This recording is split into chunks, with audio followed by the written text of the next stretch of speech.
On reste encore quelques minutes en France, notamment pour ce match qui aura lieu demain à 17 h entre Rennes et le Paris Saint-Germain. Le nouveau président du Stade Rennais, c'est Olivier Létang, ancien directeur sportif du PSG. Nous sommes allés à la rencontre de ses anciens amis, de ses anciens proches à Reims. Nous sommes allés sur les pas d'Olivier Létang. C'est lui qui est devenu le président de Rennes. Vous allez savoir comment il s'est créé dans Breaking Foot. Président délégué et manager général du Stade Rennais depuis le 3 novembre, pour Olivier Létang, c'est la suite logique d'une carrière de dirigeant commencée près de 500 km plus à l'est, à Reims. Le Manceau y est arrivé en 1997 comme joueur. Fabrice Harvet découvre la Marne la même année. Reims évoluait alors en CFA2.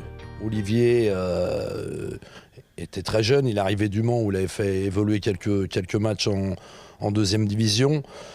C'était un bon milieu de terrain, voilà, il avait un certain toucher de balle, il était élégant, la tête toujours bien droite, bien haute. En parallèle de leur carrière de joueur, Fabrice Harvet et Olivier Létang occupent des fonctions administratives au sein du club rémois.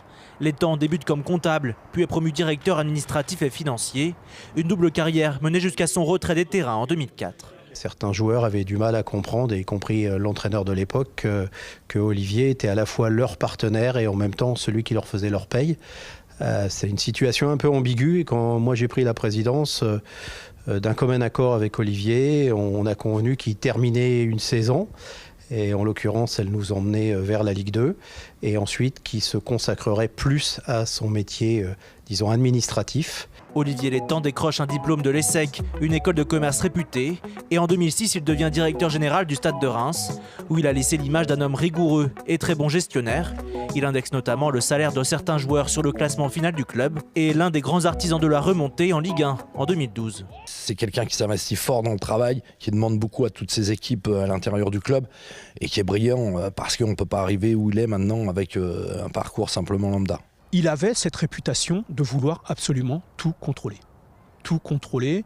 Un coach ici l'avait surnommé le meilleur technicien d'entre nous.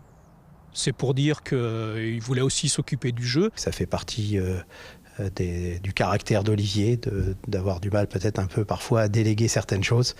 Mais bon, maintenant il a grandi et il doit savoir mieux le faire, mais à l'époque il voulait avoir un peu un œil sur tout. Les Rémois se rappellent aussi d'Olivier Létang pour son altercation avec le défenseur Jean-Christophe Deveau pendant la saison 2008-2009. Jean-Christophe Deveau a toujours eu l'impression que s'il n'avait pas sa chance en équipe première, c'est parce qu'il y avait une décision qui se passait ailleurs que sur le sportif. Il avait pointé du doigt Olivier Létang. Ils en sont venus à une vraie querelle physique et il y a eu un échange de coups entre les deux. Recruté par le Paris Saint-Germain en 2012 comme directeur sportif adjoint, Olivier Létang reste 5 ans dans la capitale, en suivant toujours de près l'actualité de son ancien club. Il espère qu'une chose, c'est retrouver le Stade de Reims en Ligue 1 l'année prochaine, avec le Stade Rennais.